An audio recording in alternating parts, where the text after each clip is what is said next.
Hey, what's up? This is Ricardo at Parts People, and in this video, we'll outline the steps for completing a part replacement on your Dell PC.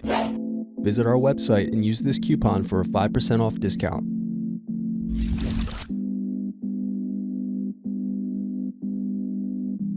First, unscrew, then remove bottom base.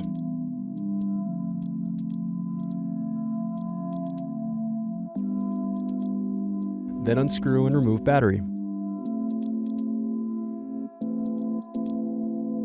Now unscrew and disconnect antenna cables. Then disconnect display cable. Then unscrew and remove display assembly.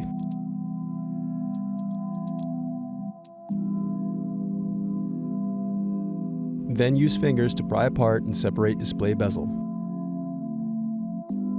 Now disconnect and remove web camera.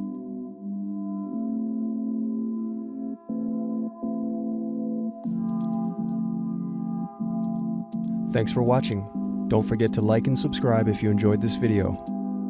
And if you need more, check out this playlist to watch other tutorials for your laptop.